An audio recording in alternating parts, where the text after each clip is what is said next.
First of all, I'd like to say appreciate you doing this. I work for 96.1 The Beat. Yes, sir. I appreciate you for having me. We do a dope thing called the BoxState MicDrop on my show. This is part of the BoxState MicDrop podcast. What's fresh to death is you were in Wichita, Kansas last night. Yes, sir. That's where I was born at. My cousin was DJ3. He was one of the people that helped put it on yesterday out there. Yes, so sir. those are my people. So just wanted to throw that out there. And my first name is Kevin too. So Hey, you got the best name in the world. I've never met a bad Kevin in my life. Never in my life. Me either. That's real. I met a lot of misunderstood Kevins, but I always got them. Yep, not a bad one. But I met a dude named Kevin, and I said, "You got the best name in the world." He said, "No, you do." I was like, You do, yeah. You do. That's fresh to death. All right, so I'm gonna get into my questions. I know you're busy. The tour is called Only the Generals with 31 stops. That's a lot of stops. How do you stay mentally prepared for such a big tour? Could you be more specific in nature, or do you want a vague answer? Okay, I got you. The way I stay mentally prepared for tour is I wake up. I wake up. I go work out, and when I go work out, that's my fitness. That's my journey that I've been on for the last maybe 4 or 5 years. So everything with me is fitness.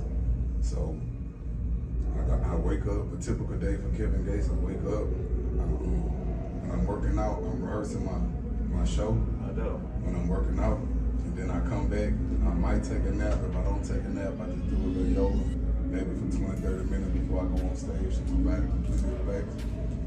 Because I still get nervous before I go on stage. Really? Yeah. But you ask me how I stay mentally prepared. This is a duty. I must do this because Kevin Gates is healing to a lot of people. Because a lot of the topics that I speak about is healing. We combat depression. We combat suicidal thinking and suicidal attempts. And we combat suicide in itself. And we also combat bullying. And the way that I do those things is through fitness.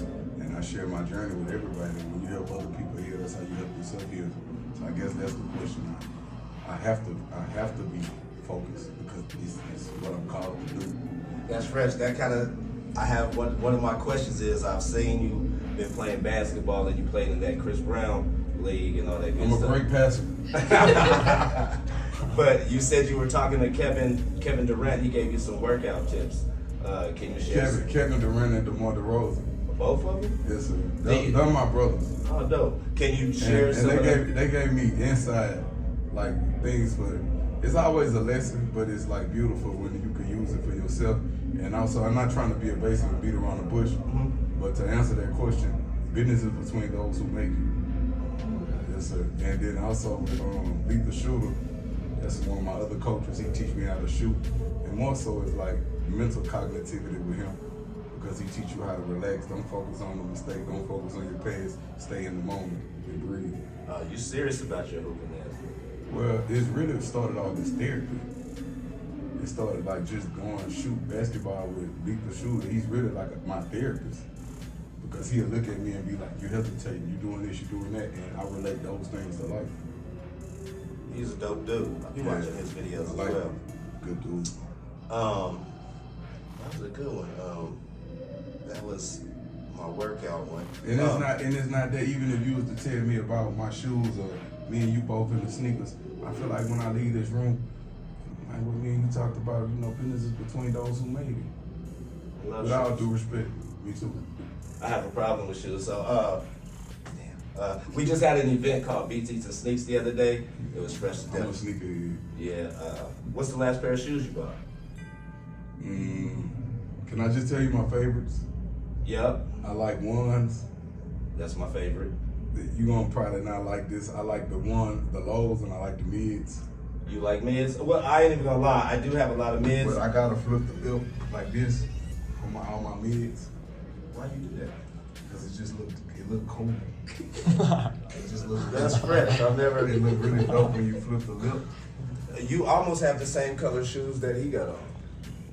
Hey, you're a good guy. One's lows. I like you. With dunks, I never know my size, so it's more like a hands-on experience with dunks because they run so different. I've been getting into Kobe, man. You would have loved our event the other day, man. I got the green Kobe's, the Grinches. That's my grail, man.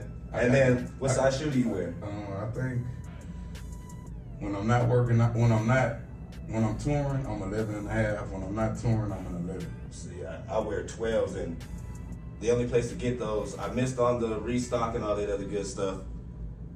And StockX, they got them for like These the kind of interviews I like, but we just doing us. My fault. Yeah, I love shoes. I mean, I'm just saying it just happened. So you would have loved you would have You loved the event the other day. Like, so what we do is we have a whole bunch of vendors come in. We buy, sell trade sneakers. If you do jewelry, if you sell oils and all that, so it's like I call it a big swap meet. But then we have people perform and stuff. It was dope, man. You would. I like stuff like that because I like the act of discovering things like physically. I don't want to go on the internet. I want to discover. Man, it's dope. They had big shoes.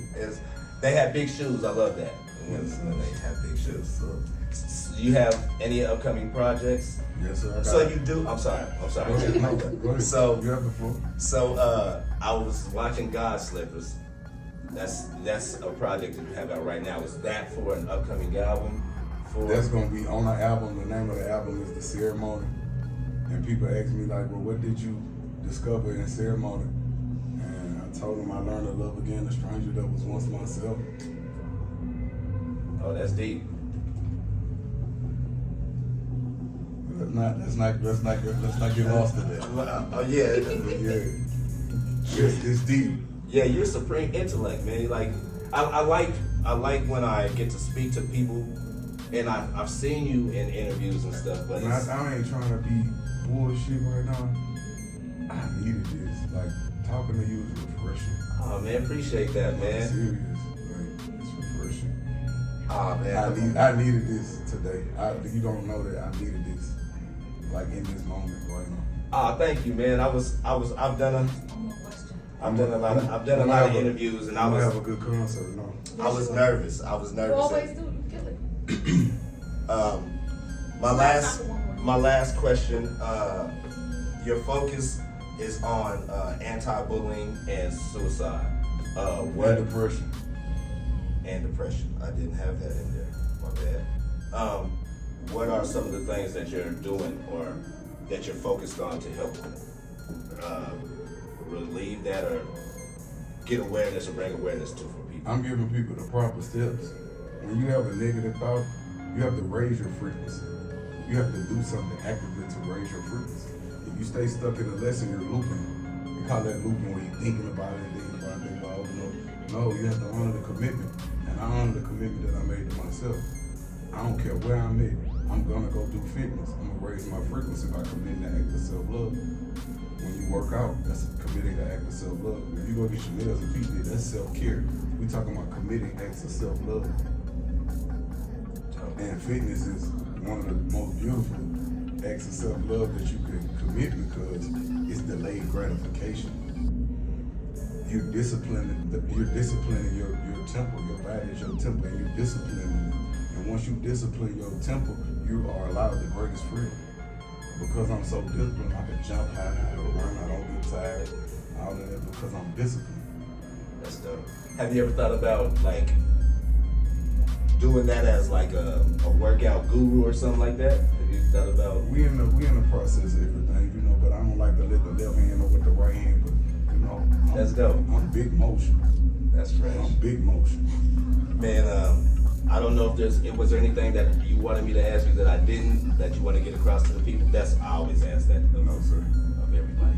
Hey man, I appreciate this interview, man. I was kind of nervous, like I was saying, I've done a lot of interviews, but I was nervous to talk to you because you're an intellectual guy, so I just wanted to. I know how the media be, everybody trying to pick you apart and, and point out your flaws and your mistakes, but that's not me. I believe that mistakes make us great. It's okay for somebody to see you to make a mistake. Just don't never let a motherfucker see you quit. Mistakes make us great. Sometimes I'm on concert, excuse me, I just made a mistake. It's okay for a motherfucker to see you make a mistake, but don't ever let a motherfucker see you quit. Somebody needed to see me make that mistake so they could see how I handle that mistake. So they don't have the fear of failure. I don't mind failing a million times, but I'm gonna figure it out. One thing about me, I don't stop. I'm gonna keep going. Fresh to death, man. Thanks, man. Thank you, Kevin, man. You're dope, man. You dope also, brother. Fresh. You guys wanna do some quick I love your pictures? energy. We'd love to. Yeah, Thank you so much for setting this up. Oh, you so welcome. For real. You so welcome. Thank you so much. You so I like welcome. the You pants, too. bro. Yeah, they look nice. Oh, you heard what he said? I know, that's his. You just That's- get one right now. You wanna get one of all three? Here, get one of all three. We'll get one of just you two, and then if we can you get one of us two as well?